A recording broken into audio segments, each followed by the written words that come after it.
Welcome to the Rewild Gear Podcast. Modern life, society, and responsibilities have domesticated us. But now it's time to rediscover your adventurous side. Whether that's camping, hiking, hunting, fishing, or just spending time in the great outdoors, this is the podcast for you. Join us as we get back to the wilderness and rewild.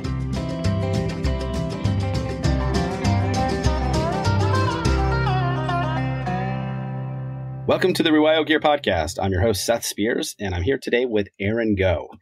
Aaron is a custom knife maker based in Toronto, Canada. He's been making knives full-time for the past 6 years and approaches knife making in a modern way by trying to blend automation with craftsmanship.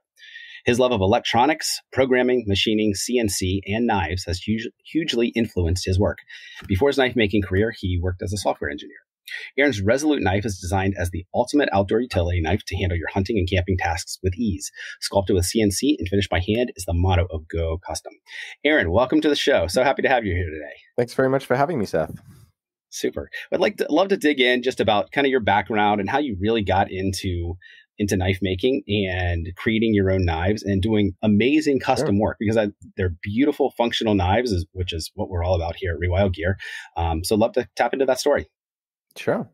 Yeah. I mean, I grew up kind of in the country, so it was like pretty regular to walk around with a pocket knife, it's just kind of a normal everyday thing. And that kind of, made me really like knives from a young age. And so like, I will admit my first knives were pretty much like shivs, not really knives. I was like buying like antique cutlery and then like grinding it down on my bench grinder until it was like the right size for me as a kid, as like a little tiny pocket knife.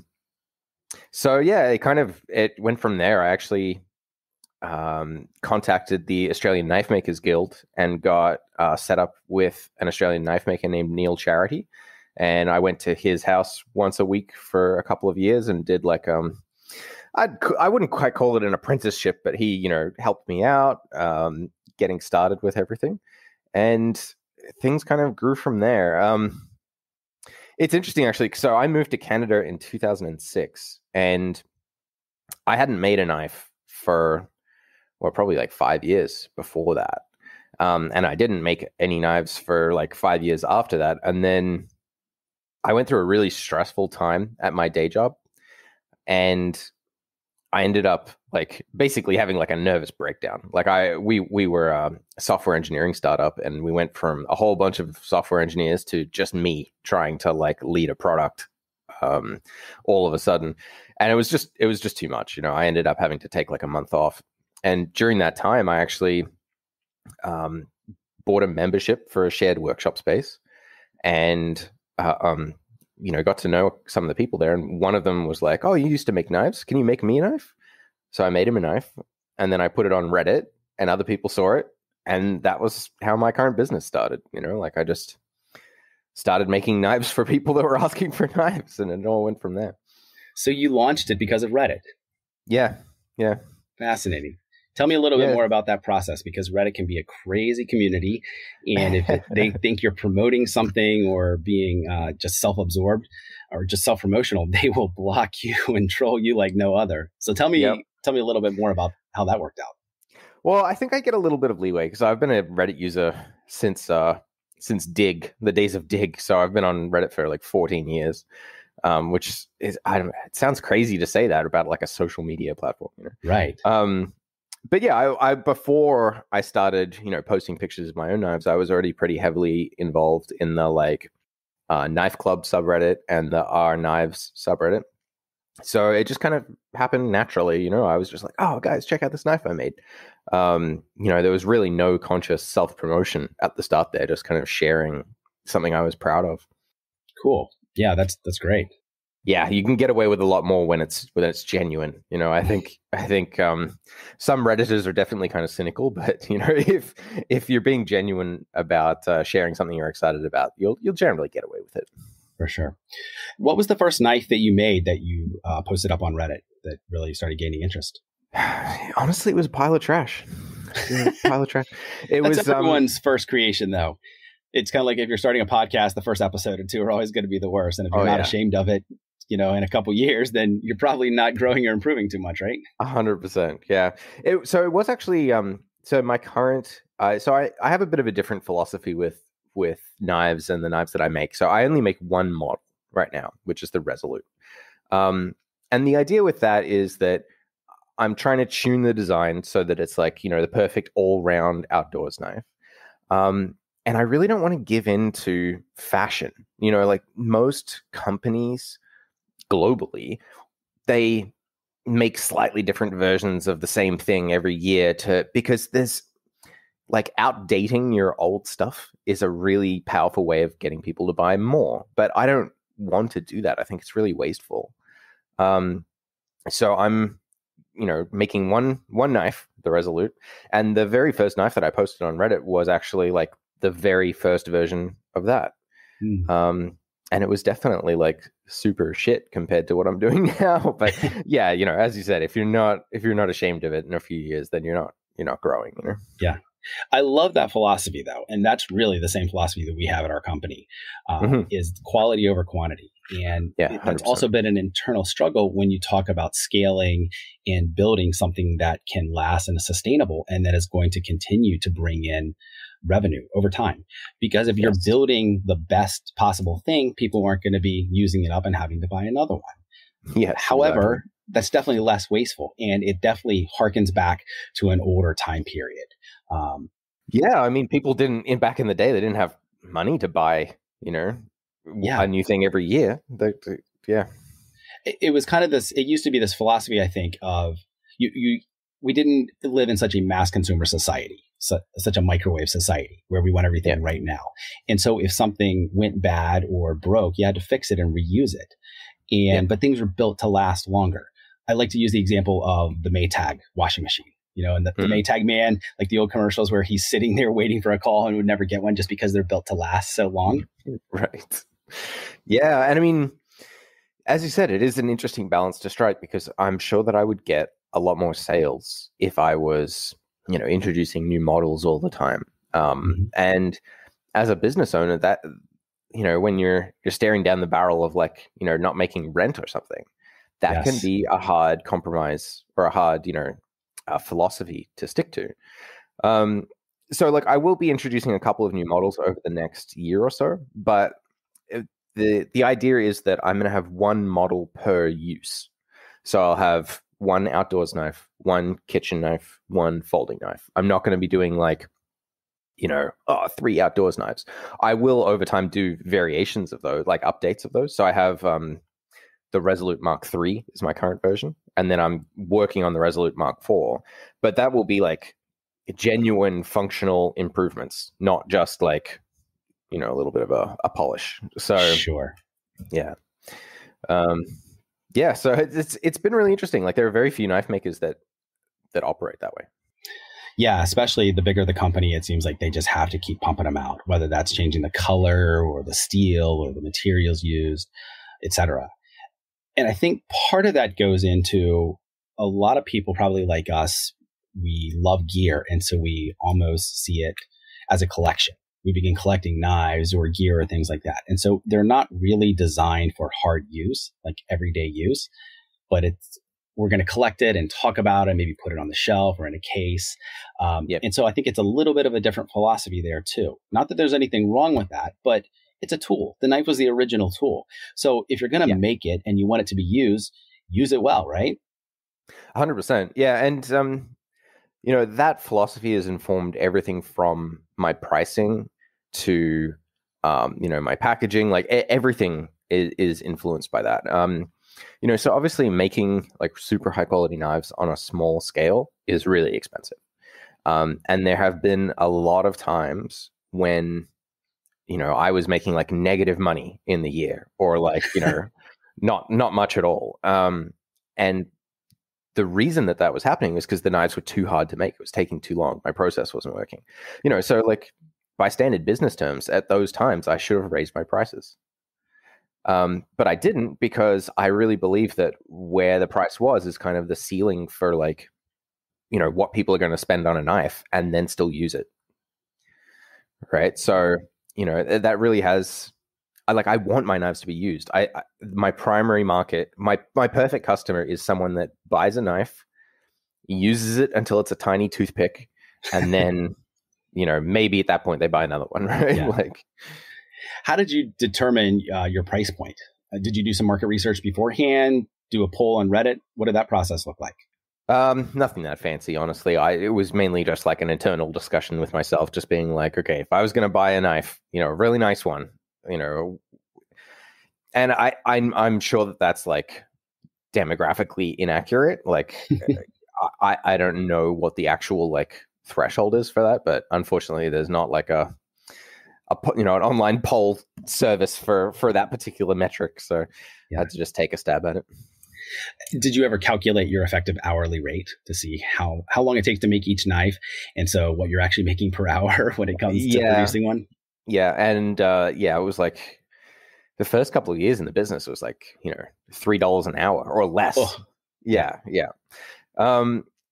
And yeah, so I mean that again has influenced the way that I make my knives. Like making knives completely by hand is great, but you can never make like a reasonably priced knife that way, I don't think. Like, not if you're going to have to pay rent and all that kind of stuff, right? So part of it was that I wanted to keep that price and make it work, not by lowering the quality, but by making my process more efficient.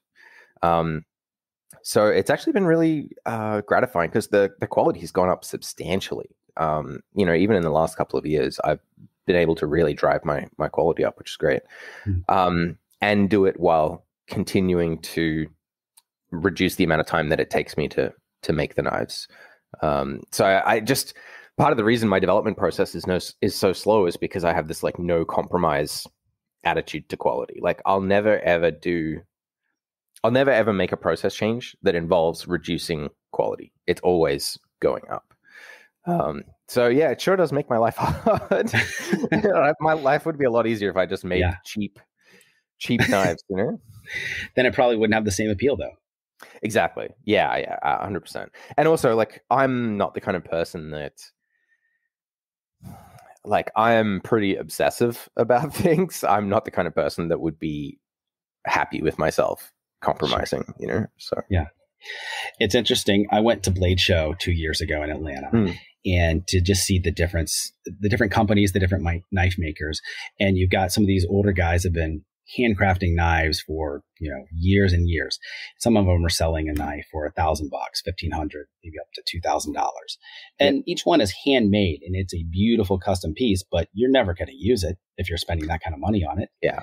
And then you've got like these bigger companies who are just mass producing them, and it's $20, $50, maybe as much as even $100 for a knife. But you're gonna use it. You don't care, but it's probably not going to last that long. So it's trying to find that sweet spot, like you're talking about, where it's usable, the price point is accessible, and it's going to last, and it's got that quality. Yeah, 100%.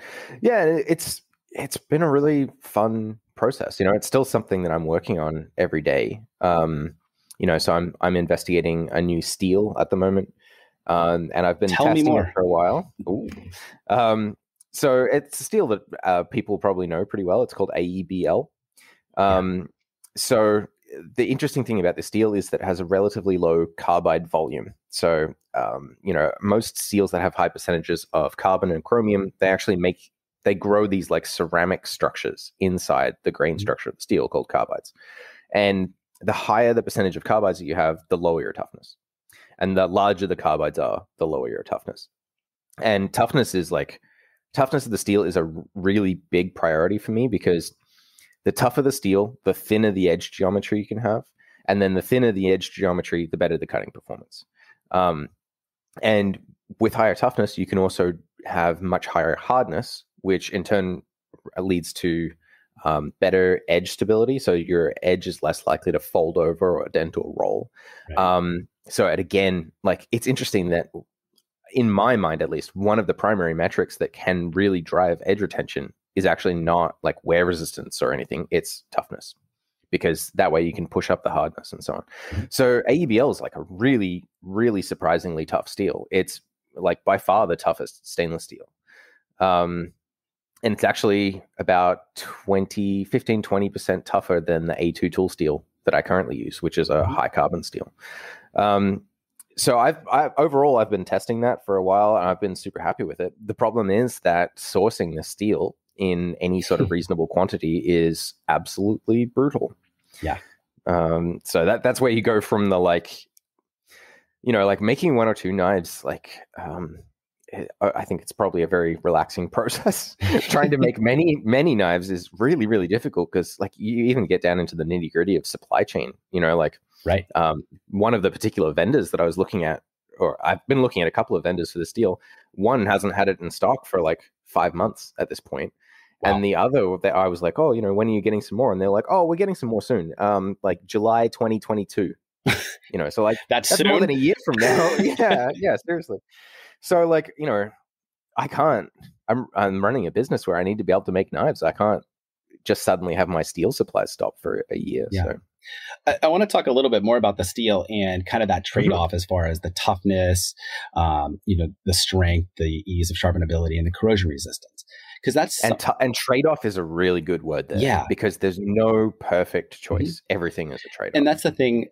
So the knife that we're designing for Rewild gear, we're using S35VN because we felt like it had kind of the best balance of all of those different features. Because corrosion resistance is also something that I'm big on, just because I'm in Florida, and so being around salt water and whatnot. Yeah, totally.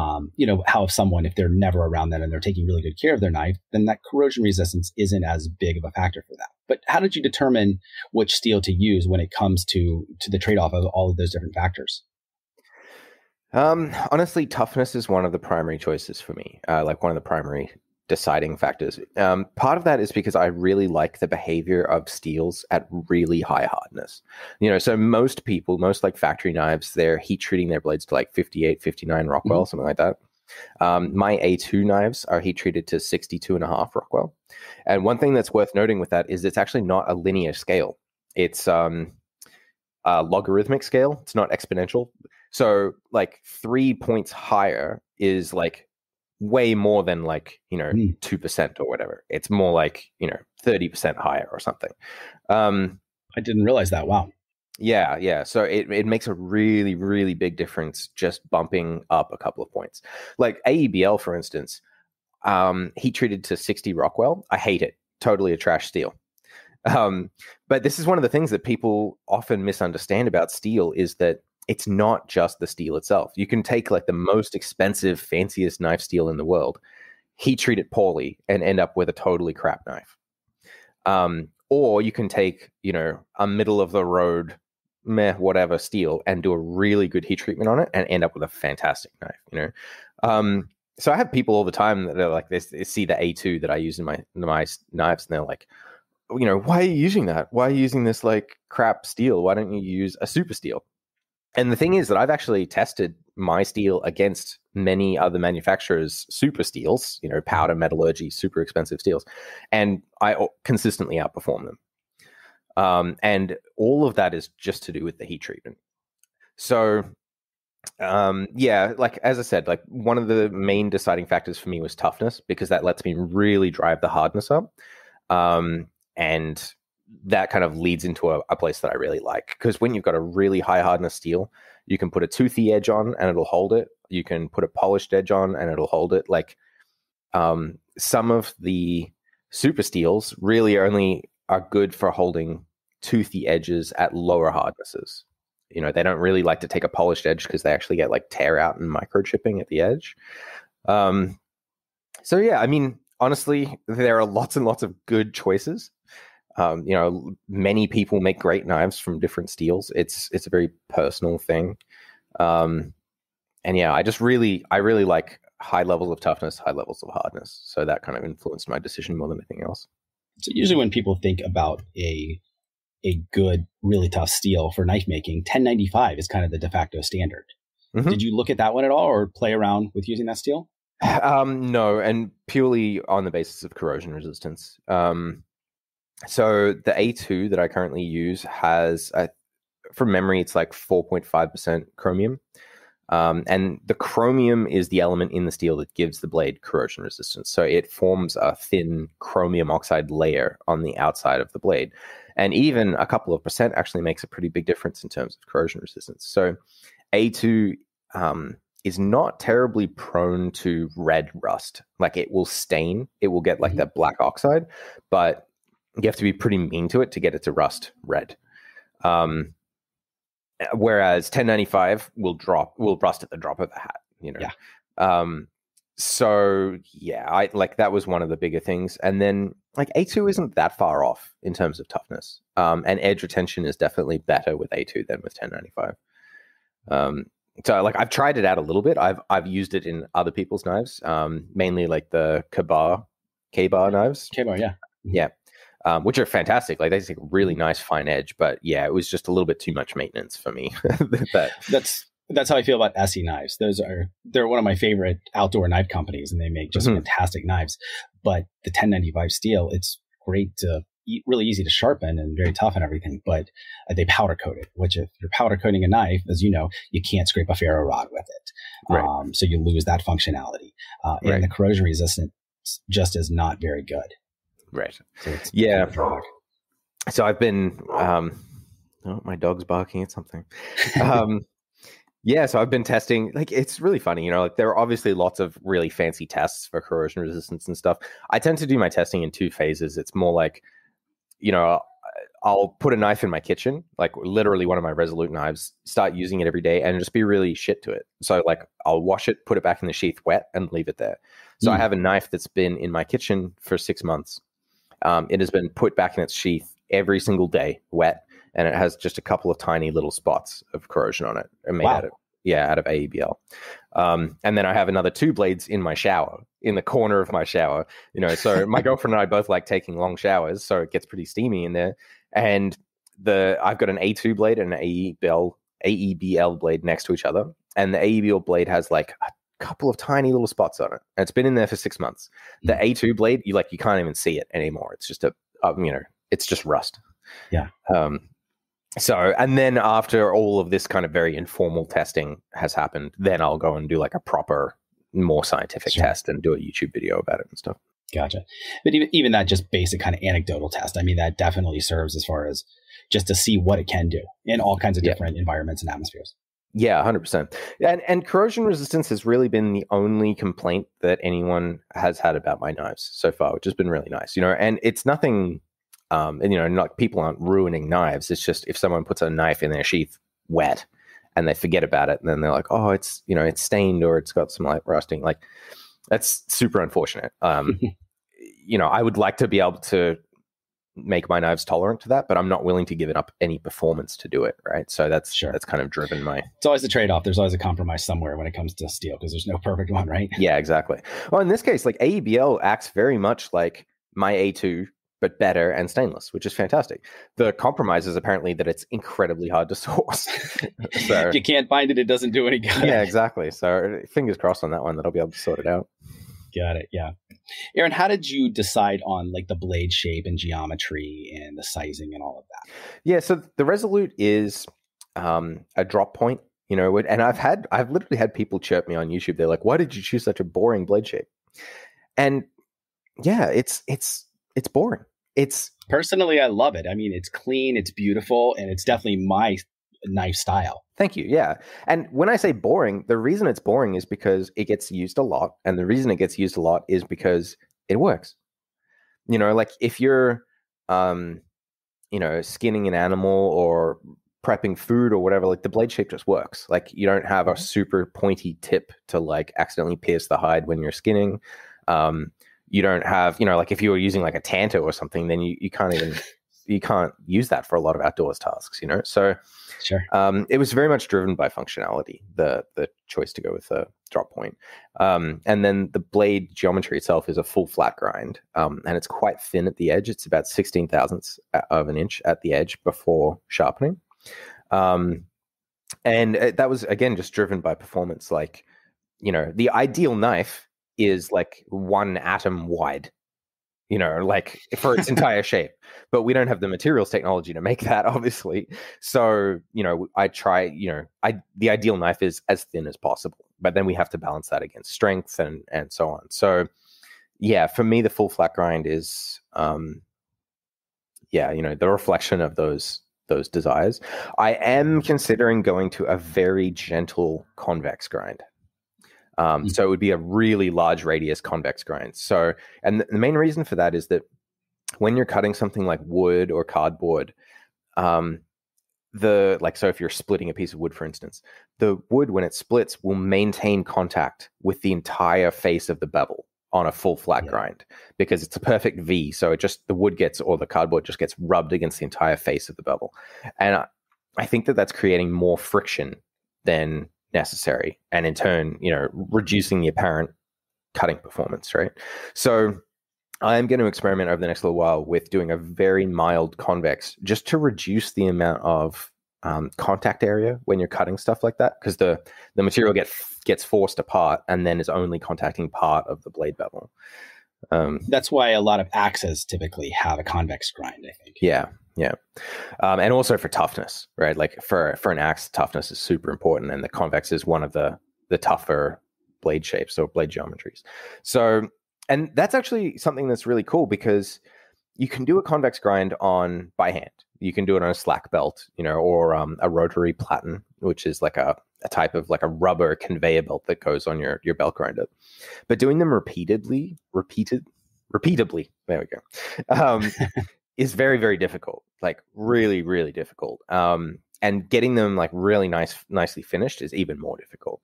So that's where I can bring in my CNC process to be able to produce like perfectly. I can produce the exact same radius every single time, and I can have it, begin and end in the exact same places. I can make it very accurately. So it's exciting. I like playing with stuff like that. Yeah, that makes a lot of sense. Cool. So the design and everything is beautiful, very functional and all of that. Thank you. So how did you determine kind of the industry that you want to use it for? So as far as like a hard use outdoor knife? It's basically like what I was going to use it for. I won't claim to be like, I'm not like climbing K2 or anything like that, right? But like, if I'm out in the bush with friends or whatever, then I'm prepping wood for firewood, campfire. Man, I can't speak this morning. Prepping wood for a campfire, or I'm prepping food, or I love carving spoons and that kind of stuff. So like I want something that's going to be generally applicable. I don't want something super specialized. And then it was interesting. Like I had military customers early on, and that kind of influenced me to add the window breaker on the butt of the knife. But I wanted to do that. There are not a lot, but there are some knives that have the window breaker on the butt of the knife, and it's very, very sharp. So if you were trying to hold the knife in a reverse hammer grip with your thumb on the butt of the knife, you can't do it. It's very uncomfortable. But a window breaker doesn't need to be very, very sharp. It just needs to have a very small contact area. Sure. So that kind of drove the decision there.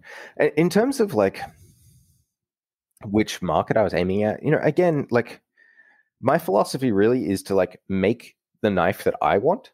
And then if that resonates with other people, then that's great. I try not to make too many concessions to, singular demands or like individual customers in terms of demands for changes.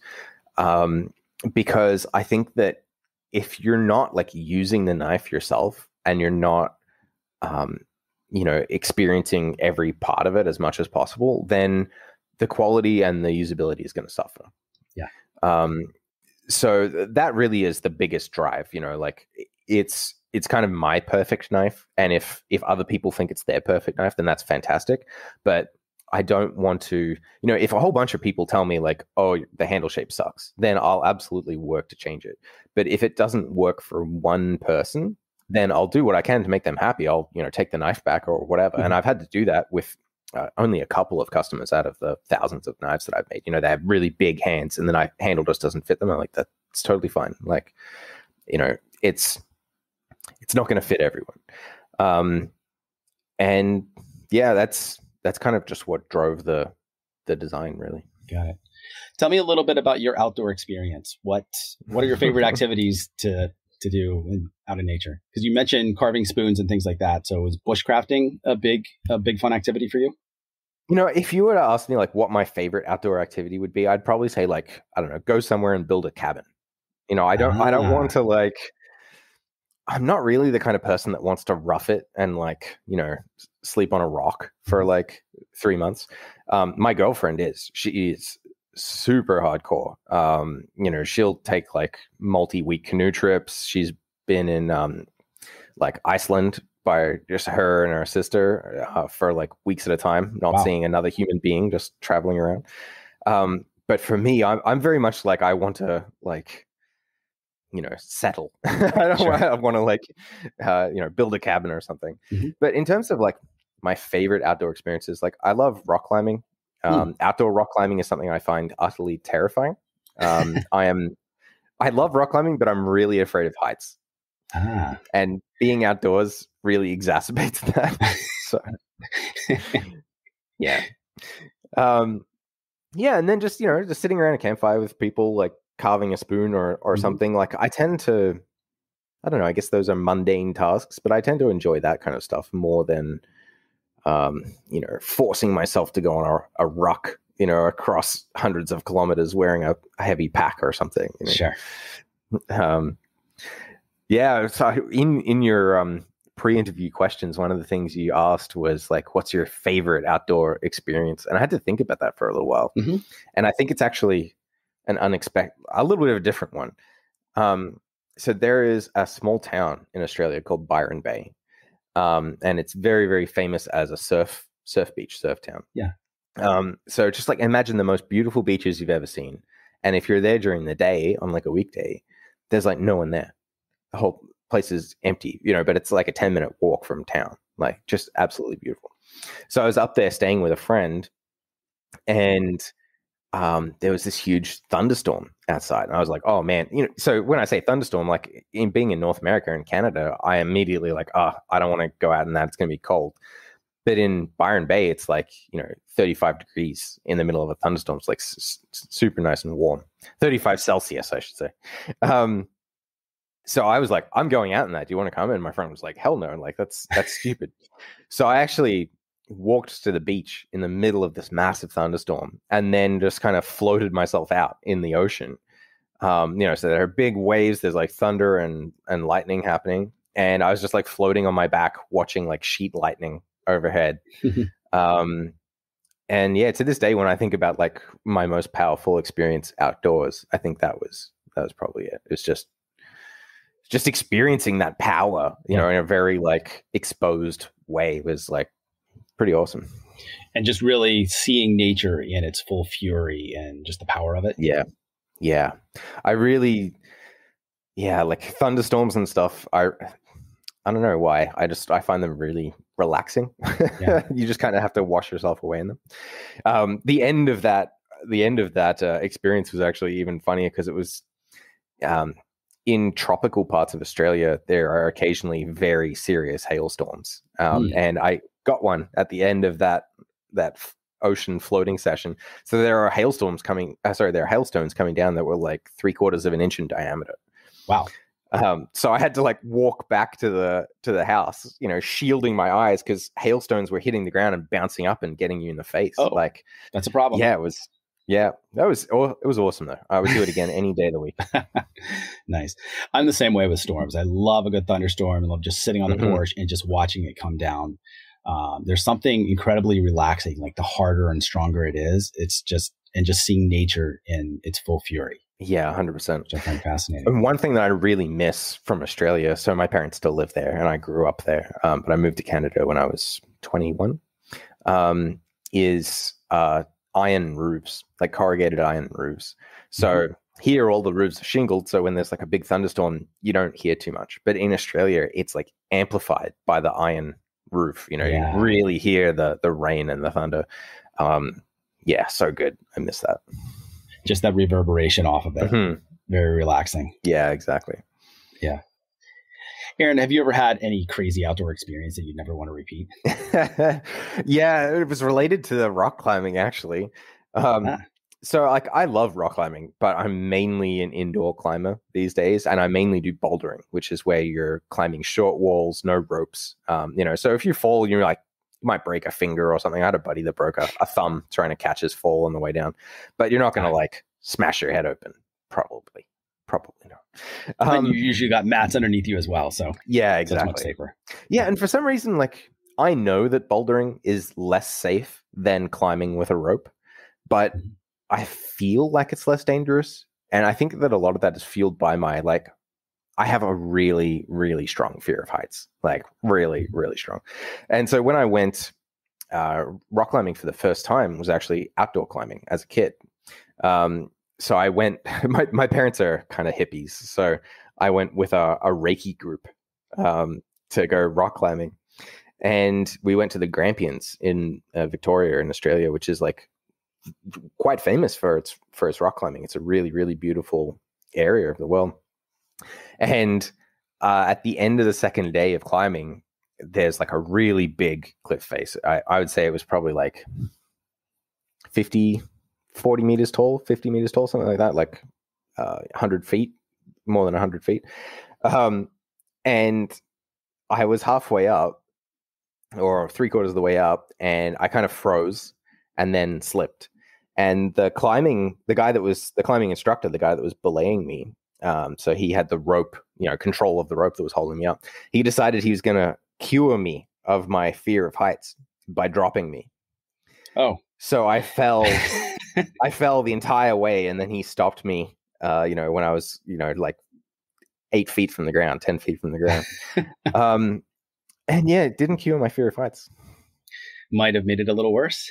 I don't know. But yeah, I don't think I want to do that again. Being belayed by someone that you don't trust to actually stop you is not a fun experience. Yeah. Honestly, I haven't had too many. Oh, actually, I just thought of another one. One that you absolutely don't want to repeat. The first time I ever went camping. So I went camping with my parents when I was a kid. I was probably like 10 or 12. And I was like a sickly child, right? Like I had hives and eczema so badly, they didn't realize that I also had chicken pox. Yeah. So I'm sure if you've got kids, like it's hard to miss when your kids got chicken pox. So anyway, so like camping's not a great time at the best of times for me at this age. And we were camping a big old school canvas tent with a steel frame, very much car camping, right? And we were outside of I forget the name of the town, but it's Wilson's Promontory, Wilson's Prom in Victoria. So a really beautiful area, lots of campgrounds and stuff. But the first night that we were there, one of the locals shot and killed another guy and then dumped him over the bridge. Oh, wow. Okay. So the police surrounded our campsite and had like generators going and big lights and like the sniffer dogs trying to find this guy that had murdered someone. And so we're all like, trapped in our tents wondering whether this guy is like going to whack someone else, Yeah. So it's not small wonder that I'm not really that big on camping, I guess. Yeah, that would definitely throw you for a loop and make you a little hesitant about going back out. Right. But it was a good time other than that. We were I guess you don't have them anywhere else. I'm trying to think of the name. So do you know what a yabby is? No. What is a yabby? No. It's like a crawdad. Okay. So like a little kind of crab lobster thing, like 6 inches long. And you find their holes in the beach, and then you have like a little pump that like pulls them up out of the sand. And then you chuck them in a bucket for dinner that night. Running around finding yabbies for dinner was fun. Until one of the other kids decided he'd put a bunch of yabbies in our tent while we were sleeping. Do they bite? Not really, but they smell really bad when you squish them accidentally under your camping mat. Nice. Yeah, so I've had a few interesting camping experiences. Let's put it that way. Sounds like it. Yeah. And what would you say is the biggest life lesson that nature and the outdoors has taught you over the years? I think just the finiteness of it. Like if we are, it's something we have to look after, you know. And like obviously running a manufacturing business, I am destroying to create. And that's a really hard thing to think about, a really hard balance to strike. Like I can't make any knives without digging steel up out of the ground, or digging iron up out of the ground to make steel. Yeah, and that kind of runs back into my business in terms of people. A lot of like modern economists and modern businesses expect limitless growth. Like, you know, numbers have to go up every year over year. Otherwise, like the company's dying. You know, I don't want that. I'm not interested in that. I want sustainability. Yes. You know, and I think that that's super important. And it's something that comes from the world back to me because it's finite. Like we don't have infinite room to grow. There's not infinite steel. There's not, you know, like it's all finite stuff, you know? So yeah, it's interesting. I guess in some ways that's like a lesson that I'm unlearning, that like nature is helping me unlearn because, you know, particularly my generation when we were growing up, you know, it's like you can have everything. You can buy whatever you want. It's very, as you said, consumerist, you know, like everyone wants to buy new stuff all the time. Yeah. Yeah, I'm not perfect, but like that's definitely a lesson that I've taken away from nature more recently, I think. That's a great point. And one of the things as a company that we are really focused on is sustainability and conservation. Where do you see the biggest need there, whether that is in manufacturing processes or in use, anything within there? Yeah, so it's a big focus for me too. It's interesting that it's been kind of politicized. Yeah. You know, I kind of mention it in passing on my website rather than making it like a primary thing because it's interesting, you know, like people will like go out of their way to potentially not buy from you because they think you're like a hippie, you know, or something, right? Like it's very... Which is crazy to me. It is. It seems like that's something that we should all agree on. 100%, man, 100%. So yeah, you know, I try to focus on like reducing my footprint however I can, right? Like minimizing energy usage, that kind of stuff. And yeah, I mean, I think that once someone has bought a knife, you know, I don't think that beyond that point, if they just have the knife sitting in their drawer or something, they're not actively doing any harm to the environment. You know, it's not like a car where like parts of the design are reducing emissions to reduce longer term impact. So yeah, for me, the focus on minimizing environmental harm is all in the production process and in the sourcing of materials. I think sourcing of materials is a really important part of that. Yeah. So for instance, I don't buy any part of my materials from China. They all come from either Europe or the United States to make sure that these materials are getting made within the boundaries of strong environmental laws, right? Mm-hmm. How are you able to ensure that that is actually happening? That those materials, that there's not passing through a middleman that's actually coming from China or somewhere else? Yeah, unfortunately, if a company really wants to dupe you, then they can, you know, because my understanding is that if someone wants to say made in the USA on something, basically what you have to do is add 51% of the value, you know. So if you buy raw steel from China and then you cut it up and you know, make it the right size, and then you're like, okay, the price is now just slightly more than doubled, then at that point you can say made in the USA.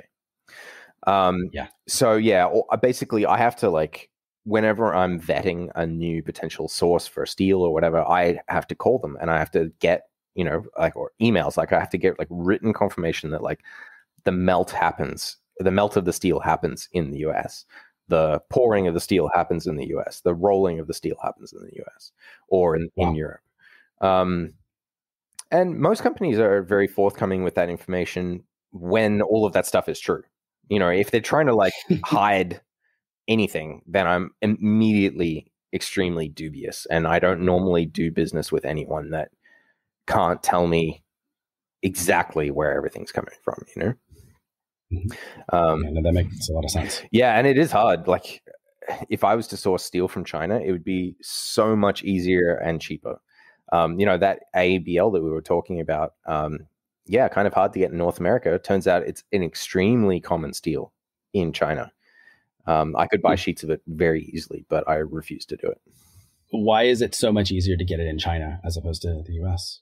Because China's like the largest steel producer in the world at this point. So for a very long time, the Chinese government was subsidizing the steel industry in China, and they basically, dumped inexpensive steel onto the global market and drove a lot of other steel mills out of business by doing that. Kind of what's happened in the US. Yeah, exactly. So, it's just that like a lot of the steel mills that make large quantities of steel are based in China now because of that. So, I won't go into the politics of all that too much. Like, sure. I have zero against the Chinese people. I think that some of the government practices are obviously not optimal. For sure. So yeah, and I mean, as I said, like it's for me, it's mainly about like making sure that like the people that make the steel are being treated well, and that the environment is being treated well while that steel is being made. I think it's super important. Yeah, that makes a whole lot of sense. I think the old adage of reduce, reuse, recycle is pretty relevant here too. Yeah, 100%. It seems like, especially in the US, we're all about recycling things as much as possible. But then the dirty secret is most of what we're quote unquote recycling is actually still ending up in a landfill or a dump. Yeah, or being burnt. Yeah, exactly. Yeah. And that was happening here where I'm at. We didn't have like a citywide recycling program. So there was like a private company that was doing it. They were charging people to come around once a week or once every 2 weeks, whatever it was, and to pick up all your recycling materials, and then they take it and then recycle it. Yeah. I put that in air quotes. Yeah. What was actually end up happening, they were charging for it, and then they were taking it to the dump. Yep. And I think that happens a lot more than we'd like to know. And because China's not taking a lot of those, it's primarily single-use plastics. Yes. That seems to be the biggest issue there. Yeah, and there was a time when China was taking a lot of those recycled materials, because the cost of labor there is so low, they were able to manually sort them by hand and then, melt them or grind them and remake them into other types of plastic. But yeah, the Chinese government stopped or banned the import of waste plastics because it was doing so much harm to their environment. And funny, to people, they're worried about that. Yeah, and I mean, if it's at a level where it's something that they're really concerned about. So, like, to be clear, that I don't think the Chinese government is terribly great in a lot of ways, human rights being one of the biggest ones. But like, sure. They are working to improve their environmental awareness. I think like they've gone through the process of becoming a developed nation in very, very quick, accelerated fashion, which means that all of those emissions have happened in a very short period of time. But yeah, as you said, and unfortunately, because China stopped taking all of that plastic refuse, other countries have started taking it, or other companies in other countries have started taking it, and they don't have the same pipeline developed for processing it. So a lot of it's getting burnt or dumped, or it's super unfortunate. And that is something that really concerns me. Like, so my packaging is all cardboard, but I do have a foam insert in my packages, and I've been trying to work out a way to get rid of that, and it's actually like super hard. Even the cardboard packaging, I reached out to the vendor that makes my cardboard packaging, and I was like, can you guys tell me what percentage of recycled material is in the cardboard? And they said, no, we can't tell you that. I'm like, what are you talking about? And they're like, well, other mills make the cardboard for us, the boxes for us, so it's not really our responsibility. We're not going to tell you. So I'm going through the process of trying to replace them as a vendor. The problem is that they are a really big company, and they're by far the easiest source. And they hit economies of scale, which is going to make it less expensive for you, which is less expensive for the end consumer. Exactly. Yeah. So yeah, there's a lot of like very one of the terms I've been thinking about a lot recently is perverse incentives. Like money is the biggest perverse incentive of all, right? Like if something's cheaper, you're incentivized to do that thing rather than the more expensive thing. But very often that cheaper thing comes with a larger environmental cost or, some other issue. So it's just like, I wish that I could make everything perfect right now, but it is a very slow process of like trying to find the vendors that are, willing to certify that their goods, that their like cardboard is 100% recycled. Yeah. Almost no one in the packaging industry actually does 100% recycled rather. There's only one company that I know of that really does this, which is a company in the States called Eco Enclose. Okay. So if you're looking for packaging, like I don't use them yet because they're in the States. I would be paying so much for freight, and I'd be like, so much fossil fuels and stuff for freight to send all this stuff to me. But they do like 100% post-consumer recycled cardboard. They do all their printing in-house, companies like that are really transparent about what they're doing. I wish I could deal with companies like that at every stage of my process, Yeah. There's some new packaging coming out that I'm really interested in that is very much sustainable. It comes from mycelium. So from mushrooms, where they're growing it in a lab, which is completely sustainable. It's a little expensive right now, but I think long term, it's something that can really help revolutionize the packaging industry because, you can grow it. It's totally compostable because it's a fungus. It's mycelium. It comes from a mushroom. So there's a couple companies that are doing some interesting things there.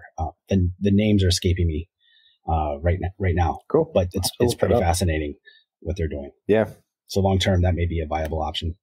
Yeah, cool. Well, I mean, one of the other things I'm considering is part of the problem is like every time I use an outside vendor for anything, even something as simple as packaging, there's always like back and forth and compromise, it's always a little bit frustrating. And so I'm always tempted to like just bring everything in-house, so I'm genuinely looking at making my own steel at the moment. Whoa. That seems like a very big process. Yeah, maybe is the answer. Like I'm not 100% sure how small I'd be able to scale it down. But if I could scale it down, then it gives me immediate benefits, both in terms of like sourcing my materials and in terms of reduction of our environmental harm. Because when I buy steel, I have to buy all of the steel that isn't a knife, and then I have to only keep the steel that is a knife. So I'm machining away like 60 to 70% of the steel that I buy. And I try to recycle as much of that as possible, but right now it's very difficult because the steel and the G10, like my composite material for my handles, all gets mixed together in the machine that's doing the cutting operations.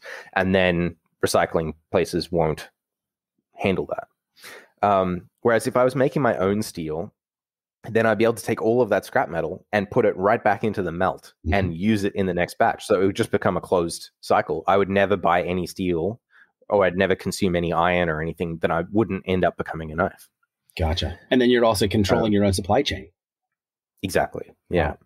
So yeah, it's interesting when you're like really focused on quality and trying to get, to minimize environmental impact as well. Like the lengths that you have to go to are, potentially quite insane. Yeah. Wow. Yeah. That's a lot to consider. Sounds like fun. Yeah. Big project too, but I like where it's headed. Yeah. Tell me a little bit about the handles. So I know you said you use G10. Why G10 over, say, micarta, wood, or a newer material like TerraTough? Yeah, I haven't used TerraTough. That's the only one I don't really have much experience with there. But so G10 is a fiberglass and epoxy composite. So it's hundreds of layers of fiberglass fabric that have been infused with epoxy resin, and then they're put in a big heated press and compressed until the epoxy cures. And because of the nature of epoxy and fiberglass, they don't absorb any moisture. Like everything absorbs moisture except for like metals, I guess, to some extent. But the moisture absorption is like 0.000 something or other, right?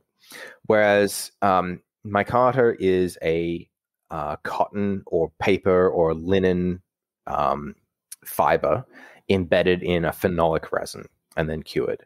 And unfortunately, both phenolic and those natural fibers all absorb moisture. So micarta will swell a little bit over time as it absorbs moisture. It will warp if one side absorbs more moisture than the other. And all of those things have basically driven my my decision. Like G10 is incredibly durable. It's basically completely resistant to moisture, UV, all of that kind of stuff. So in terms of like forever handle materials, that's pretty much it. And so the biggest issue with wood, and with a little bit with micarta, less with micarta than with wood, is that as the humidity changes, you imagine if you're in Florida and then you had, like a friend in Canada, and you were traveling back and forth with your knife. In Florida, it would be swelling because it's absorbing moisture. And then in Canada, it would be drying out and shrinking because it's getting drier. And as that happens, it's, over repeated cycles, it's slowly breaking the glue bonds, and it's slowly potentially pushing the fasteners, like displacing the fasteners in the handles. So yeah, the biggest reason that I chose G10 is because of its stability. It's not affected by environmental issues really in any way, which just means that it's going to last forever. It's the good thing about plastics is they last forever. The bad thing about plastics is they last forever. So 100%. Yeah, and I think in this case, it's just one of those times when you use it because it's intended to last forever.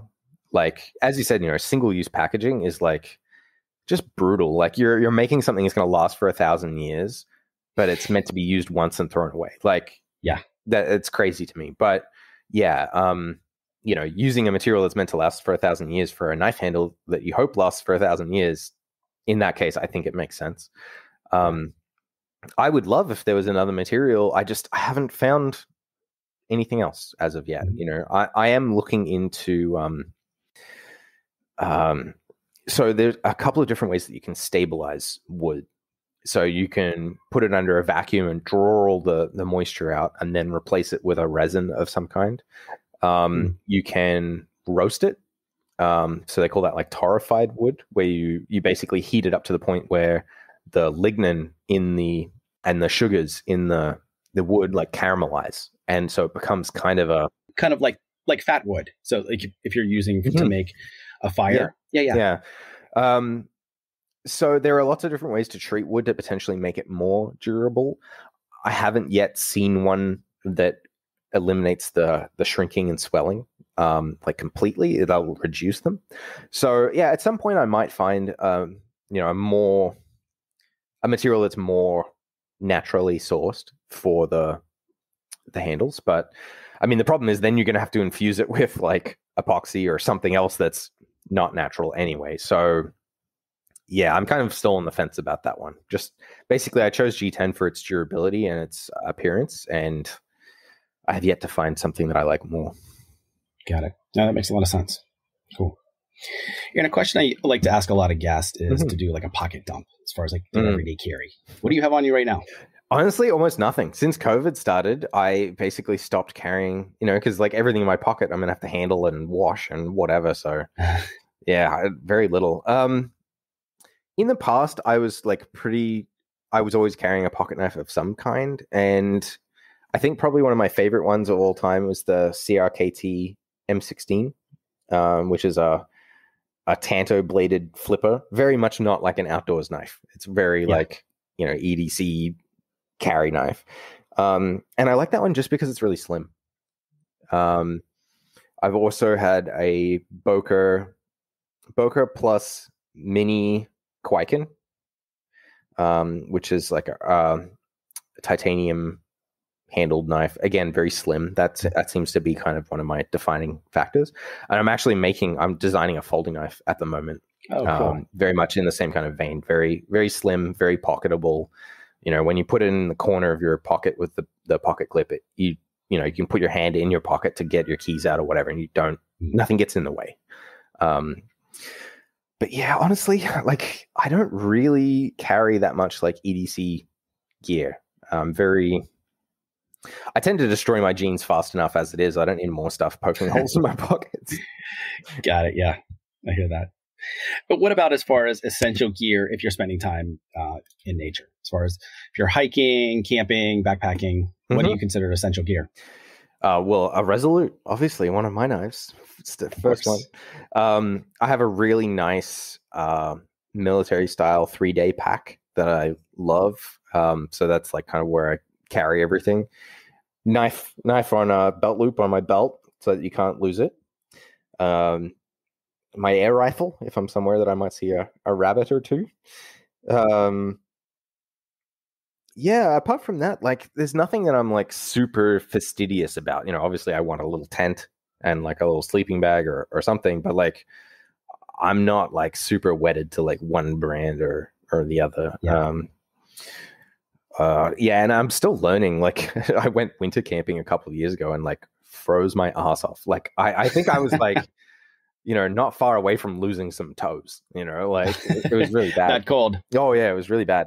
And I didn't realize I'd just made a big mistake in bringing a foam sleeping pad. Everybody else that I was with had inflatable ones. They're very thin. They're like 2 inches thick, but I guess much better insulation. Something with a higher R value. Yeah, probably. exactly. I froze my ass off. I was turning like a rotisserie chicken the whole night trying to keep myself warm, but whichever part was facing downward just froze. And that was even with I put some like pine boughs underneath the tent to try and provide a bit of insulation. No, didn't.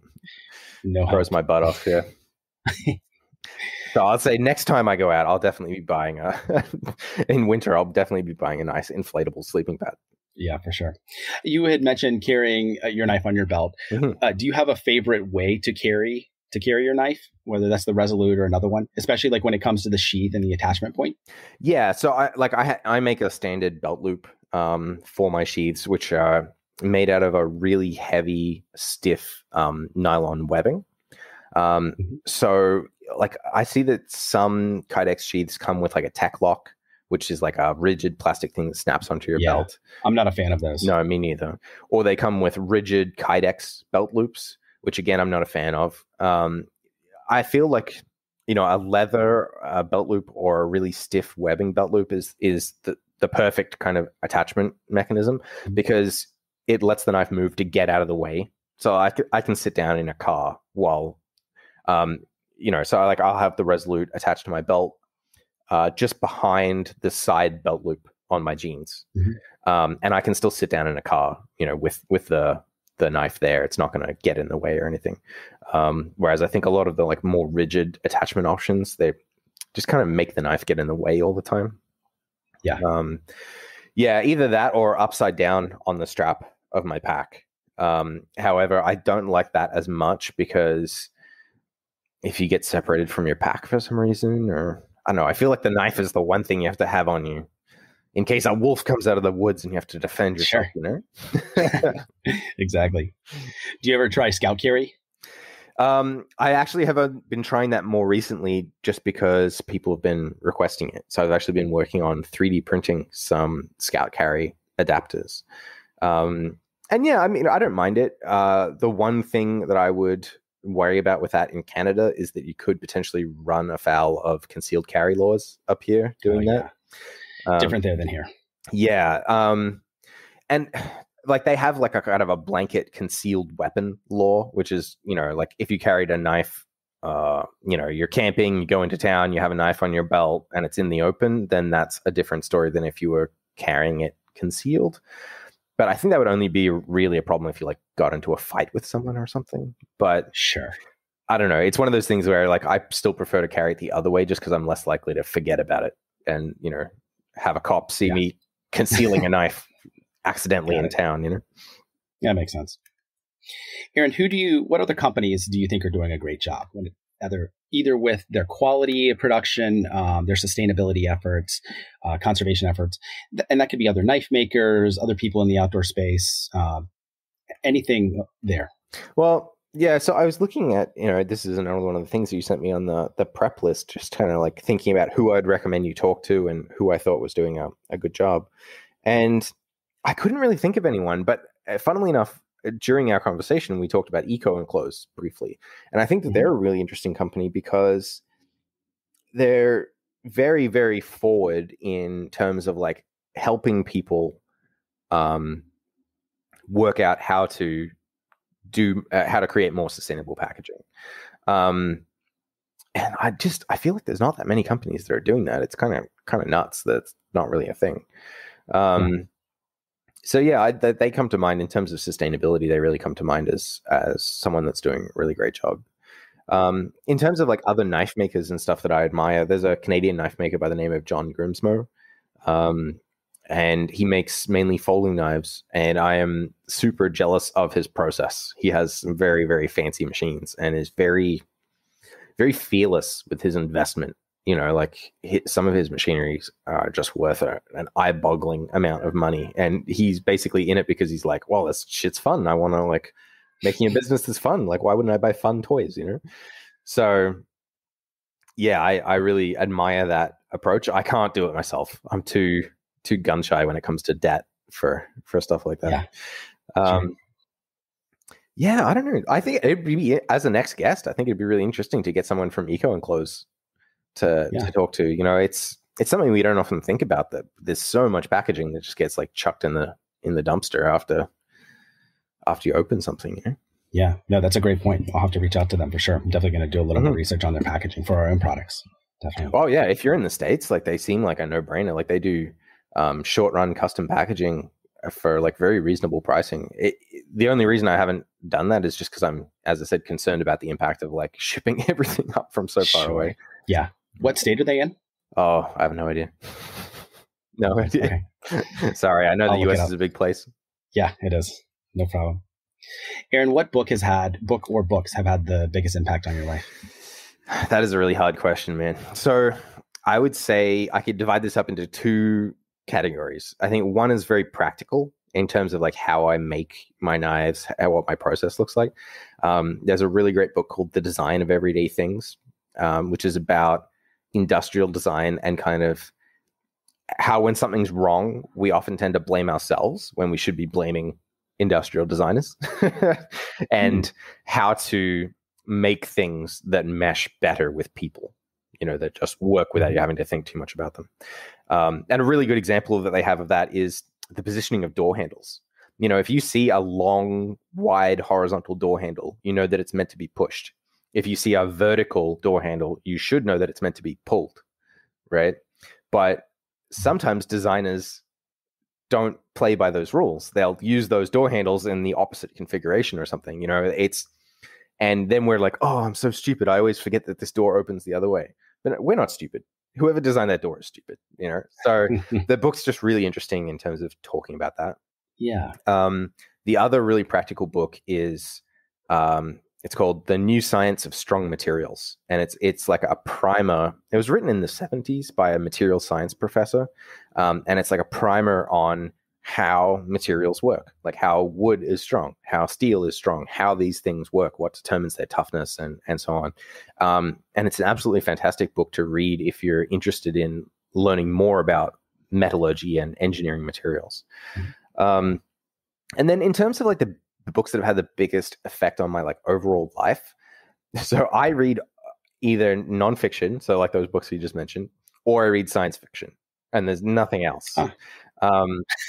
And so, yeah, I'm a massive science fiction nerd, and I think that that's hugely influenced my view on the world and where I would like things to go.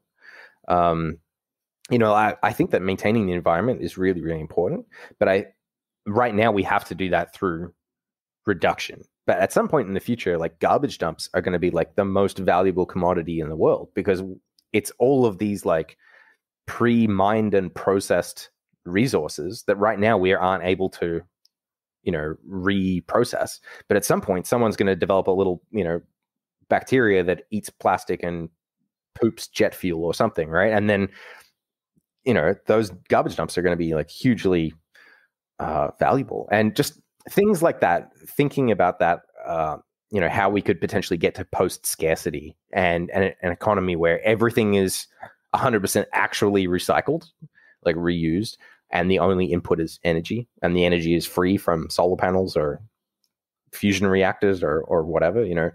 It's all very inspiring. I sometimes get a little sad that we haven't gotten closer to that ideal, you know? Yeah. That's interesting. You mentioned about being able to eat up plastics and things like that. I've been reading up on that a little bit, and it seems like there is a possibility coming really quickly with mycelium.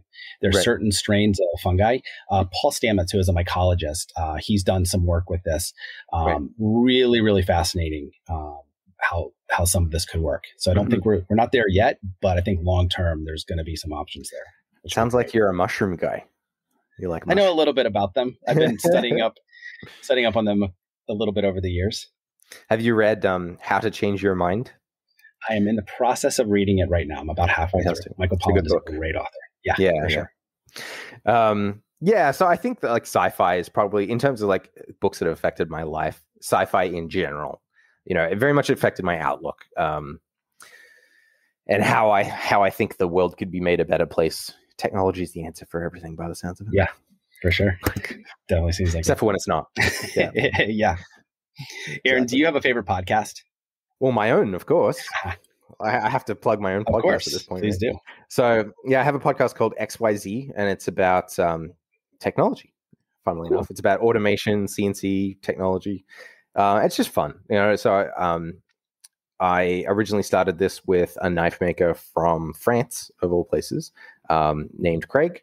And he had to drop out because of family commitments and stuff. So now I'm actually, my co-host is Nick Frank, who is a guitar maker from Toronto, a good friend of mine. Oh, cool. So it's awesome because we just get to catch up every week and talk about what we're doing. We both have a really interesting blend of like automation and craftsmanship in our day-to-day process, So we get to talk about all that kind of stuff, and yeah, it's great. Other than that, like I don't listen to that many podcasts because I find it too distracting if I'm trying to work and pay attention to something that I'm listening to. I tend to mainly listen to stuff like music that I can zone out to. Sure. And then when I'm at home, I tend to read more than listen to podcasts. So I feel like kind of I'm a traitor to the cause here, given that I'm plugging my own podcast. No, but yeah, we'll check it out. What's one piece of advice that you would give to our audience, just in closing here?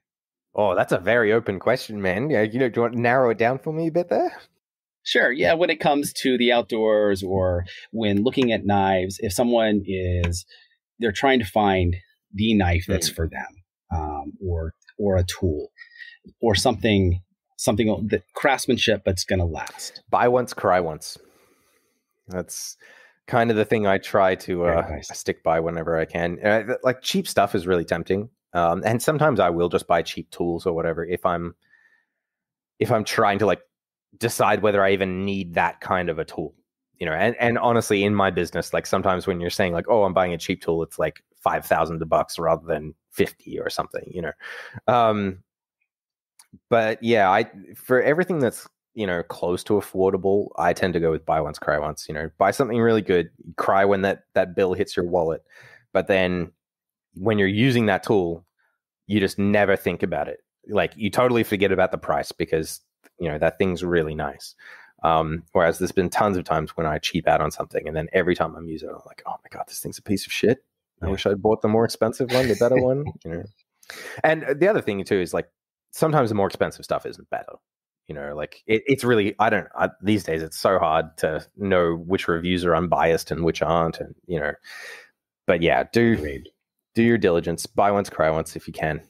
That's a great point. Just a quick personal example. When I think every single time that I made a decision purely on price and not on quality, and I've gone with the cheaper price, I've ended up regretting it and wish that I would have bought the more expensive option because the quality was much better. Yeah. And I think that probably happens a lot.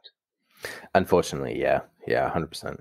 And there are sometimes so recently I had to buy a hammer drill to drill some holes in my floor.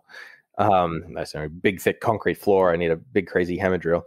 And the really good hammer drills are really expensive, easy to spend $1,000 on a hammer drill. But this is a tool I'm going to use once a year, So in that case, I compromised. I bought something that I thought was good. That was $150. And, it will last me the rest of my life, I'm sure, because I'm not going to be using it that much. But yeah, for things that you're using every day, yeah, it's hard too these days though to find stuff that's more expensive because it's better quality rather than more expensive because it has a fancier brand. Yeah. Or something, right? So that's a great point. Yeah. Easier said than done, right? Indeed. Aaron, thanks so much. This has been a lot of fun. Really enjoyed talking to you and learning about your experiences and talking about the sustainability side. Where can our audience find you online? Yeah, if you just go to goughcustom.com, Gough custom.com, you'll see all my knives. And if you just search for Gough Custom, you'll find my YouTube channel, which I really love sharing with people on my YouTube channel, because I actually I don't have any secrets. I show everything in my process on there. It's a lot of fun. And then if you want like more bite-sized day-to-day updates, my Instagram is the place to hit up. And I'm just aaron.gough on Instagram. Perfect. Aaron, thanks so much. Thank you for having me, Seth. Thanks for listening to the Rewild Gear Podcast. You can check out the show notes for today's episode at rewildgearpodcast.com. If you're ready to spend more time in the wild, our line of high-quality, minimalistic outdoor gear can help you do just that. Check us out at rewildgear.com.